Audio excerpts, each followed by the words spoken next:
hat I don't care about. I kind of wish that was a TYM hat that was under that tractor. Yeah, that's not cool.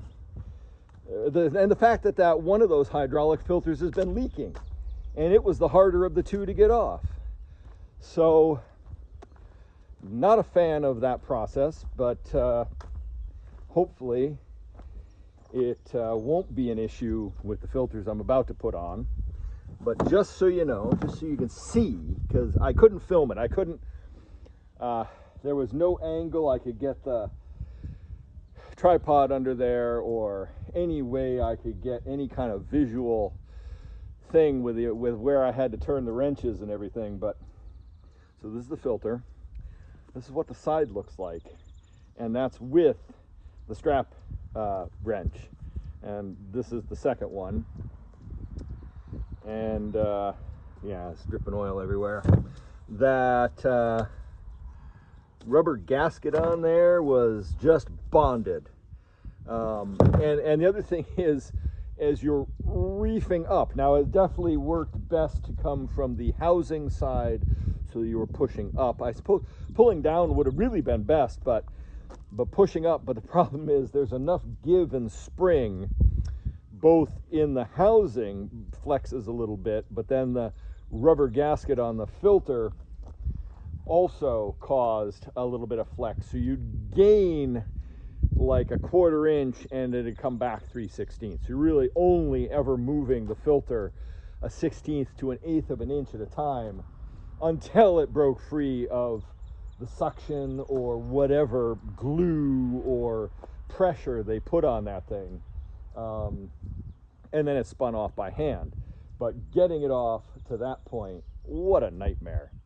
So I'm going to go ahead and get 4 buckets of fluid out, because definitely 15 plus came out.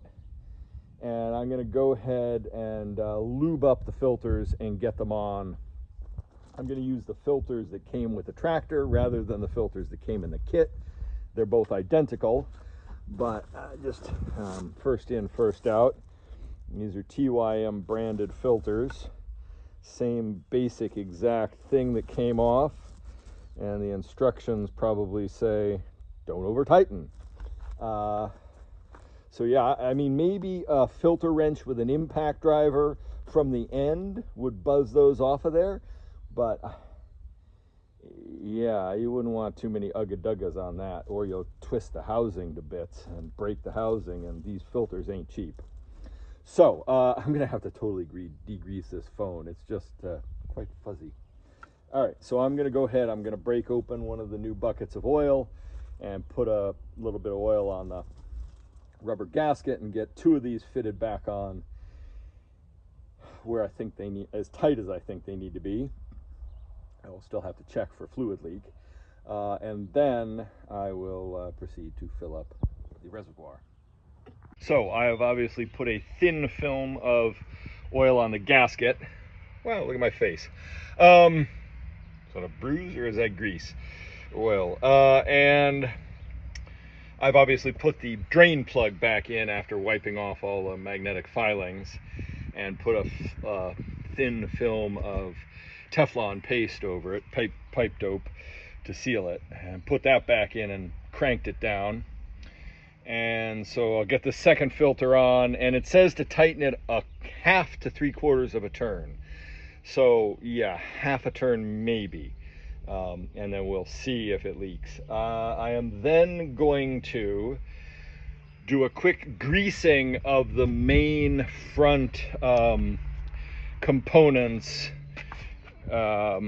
before I start the tractor up. I'm gonna probably, what I think I'll do is, I'm running out of time here. It's already 2 o'clock in the afternoon, and I really have to get this tractor finished and out in the field, topping the section the cows just grazed, so it has a chance of regrowing before they come back to it. So there's grease points on either of the swivels for the fenders, or whatever these are called. So they're there on each side, and then there's a grease back here on the back of each of these hubs, and then there's 2 grease points, one at this pivot and one behind, and then midway down the drive shaft there's another bearing that needs grease that I didn't know about, and I missed that when I first got the tractor here and went through it. There were a bunch of things that weren't greased, and that I missed that bearing. Hopefully it was greased at the factory, and hasn't, in 50 hours it hasn't seen any other grease, so I definitely have to hit that. And that's sort of the front components that get grease. Everything at the rear has been greased recently when I was greasing implements, so I'm just going to hit those. I will do the tightening of bolts and checking all the bolts and things at another time. I have to use this tractor. It's been sitting here for 3 days now. So I'm going to get the second hydraulic filter in, get the fluid filled in, grease those. I'm going to give the whole thing a wash down with some degreaser before I move it, and then I'll move it and run it for a while and just check for leaks and stuff. So I did hand tight, as tight as my bear paws would go. I'm just using the filter wrench, strap wrench, without a socket on it, without a handle on it, up as close to the housing as possible. Not really cooperative. Like that, and then I'm just cranking it down with the strap wrench. Those 1/2 to 3/4 of a turn. You get about 1/4 of a turn each time. I really need 2 hands to do this, so I can't. Yeah. So. Yeah, I can't film it. Well, let's just try. Let's see what happens. So yeah, just use the strap wrench to pull it tight. Yeah, that's good enough. I will wipe these down with that off of there. Just wipe everything down. Oh, I got to frack. I forgot to write on here the date and when I did the service and the hours. So I'll do that to the end of the filters, get this wiped down so I can check for drips. Now I just gotta fill it.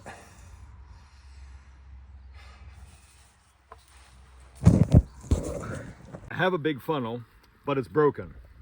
Use this little funnel instead. Really what you need is one of those big funnels with an offset to be able to fill from 5-gallon buckets, because I'm not going to spend the 2 hours it's going to take to pump with the hand pump. I'll use that for topping up what's left after I put in the 3 buckets. You'll need 4 buckets for this. Those are full, plus there's some in the other canister. So it's definitely 15 plus that came out of this. So yeah, I'm just gonna go ahead and start filling. Make sure the top of your 5-gallon buckets are clean. You don't want to go to all this thrash just to put some wasp nest, mud dauber nest down in your cleaned out system. And these were stored in the shed straight from when I bought them at the store, and they still had stuff on them. This isn't gonna be fun.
Phone died when I was doing whatever that thing was I was doing when the phone died. So we didn't get to finish that up. Was I filling up things? So I finished filling up everything. I cleaned up all the tools, put away everything, double checked, filters on, tightened with the strap. I was filling back here. I was topping up or whatever I was doing. Anyway, I've got a little bit over the line on the sight gauge. And I've washed the tractor sort of with some soapy water. I don't know, I didn't do a great job. I'm just gonna go out and mow the field. If everything's good, hook up the mower. I gotta go top the field. It's gonna get covered in shit anyway. But I did want to wash the worst of the oils off of the tires and rims. I greased the front end. I greased the 2 pivot points on the front axle, and they're really stiff. I remember that from when I tried new.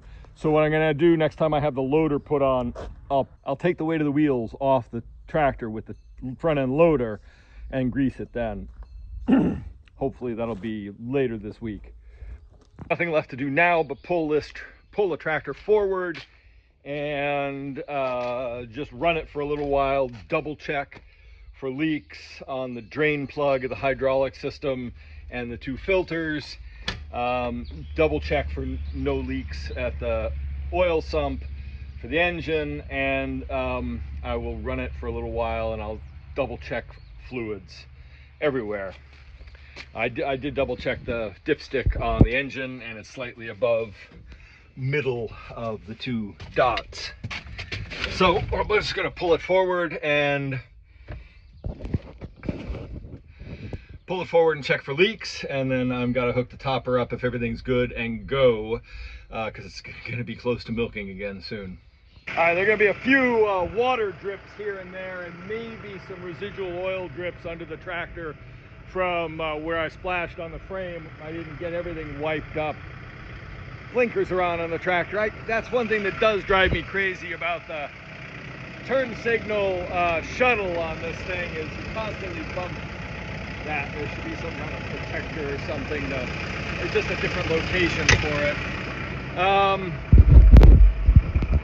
Yeah, I'm just going to let it warm up here. When I first started the tractor, I got the low hydraulic fluid warning, and it went on for a bit too long, so I turned the tractor off, verified that that's what the beep and the light was, but then, yeah, when I turned it back on, it had gone away. So obviously it cycled through the system.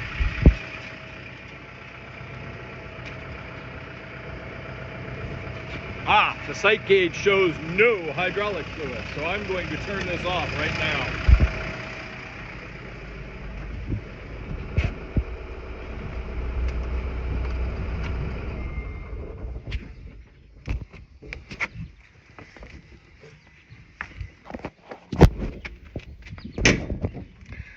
Obviously it has flushed through the system and gone into the filters and sucked it below the level of the sight gauge. It's just at the bottom of the sight gauge. So I'm going to go ahead and add more hydraulic fluid to it. And I'll poke my head under there, wipe around the filters to make sure they're not leaking. I don't see any drips yet. I'm not seeing any leaks or drips around what I did to the front axle. And I'll go ahead and take the dipstick out of the front axle. Pulling forward 10 feet isn't going to have done enough to settle the level in the hubs. But it's been, hours since I did that, so maybe with the motion and everything, it's all good. The fluid would have had a chance to settle in the axle. So yeah, I'm gonna take care of those things and run it for a while, see what happens. Well, that's it for me and a very oily iPhone. Thank you for watching. I hope this has provided some kind of information on the 50-hour service on the T1104. And yeah, chopped up. Don't be a dairy farmer, because your life is in increments with 2 fixed appointments at either end of the day. So yeah, I hope this makes it easier for you to do the service on your TYM tractor or any tractor that you might find yourself in possession of. And again, I want to thank you for watching. I hope you enjoyed the content. Please don't forget to like, share, and subscribe. Click that little subscribe button. It only costs a click. Virtually nothing. Thank you very much. Okay, so I've run the tractor for a while, and the hydraulic fluid was low. So it took all 20 gallons I bought. So don't be like me, especially if you have to travel to get your hydraulic fluid. Just buy 25 gallons and no cheap out. It says it holds 19 something. Well, it took all 20. And I wish I had a little bit more just to be sure, because now if it's short for any reason, I won't have enough. And it's a 2-hour drive to where I got this stuff. And I got a deal on that. I should have just bought more. And also my gear oil. I had a 5-gallon pail. I'd taken some undescript amount out. Some spilled on the ground. I am just within parameters on the gear oil. That's something I can deal with. I can go to town tomorrow and buy a 5-gallon pail of that, just so I can put a pint in, or probably a quart is all I need. But I might as well have it in the shed. So yeah, 25 gallons of hydraulic fluid, just so that you have enough to top up, and then if a hydraulic line breaks, God forbid, you need some to replace what you spill. So that's my advice. Definitely buy 25 gallons of hydraulic fluid. I don't know if you can hear me with that mower rattling away and the noise of this thing. I'm running the tractor after this 50-hour service. I'm just going to go, because sitting here, it's bouncy as hell in this section of the field. I'm just holding the phone. There's a few issues with this mower. It's too small for this tractor. Don't have any option but to use it. The tractor is really slow to go in gear now. Now I am running, again, I said, the bumpiest part of the field, and I'm going up and down hills. I've got it in medium range, in high gear, turtle mode, rather rabbit mode, and I'm seems like I'm going a lot slower than I was the other day. But more importantly, and I'm not sure I mind this, it's a little bit sluggish with the shuttle going in and out of gear, forward, reverse. And that sluggishness I could see causing issues, especially driving on the road, where you're in and out of a lot of entrances and making a lot of turns and things. Tractor, I like economy mode because it's not running the engine right out. It's at 1600 RPM at 750. It worked great with this little mower. It is a little slow. I wouldn't want to drive in high range in this field, like high one, to mow. Some of my fields, yeah, that wouldn't be an issue, but my own grazing field, this isn't the hay field, this is the grazing field. Let me make an adjustment here.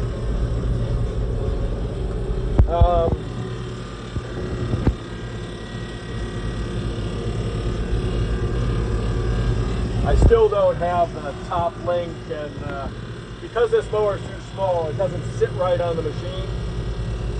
So that's causing an issue. But just watch what happens when I put this in shuttle mode. All right, here we go. I'm going to engage it, but there's a hesitancy and it's slow to take off. That's actually nice before it would slam in and out of gear.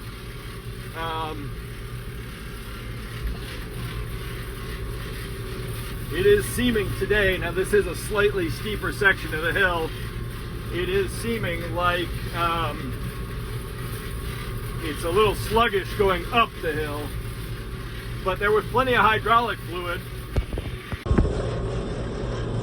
I ran the tractor the whole time I was hitching up the mower, and there was plenty of hydraulic fluid in it. By the time I added the rest and run it a little bit, the level came up, in fact, a little bit above ideal. And the gear oil, the front axle oil is what it is. I'll check it when I'm done here. It should have evened out. It was right at the bottom of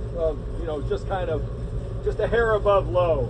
So, and I'll be able to pick up a 5-gallon pail of that tomorrow, I think, or soon. But yeah, the tractor is behaving a little bit differently than it seemed to before. And I'm not sure if that's a bad thing at this point. We'll just wait and see.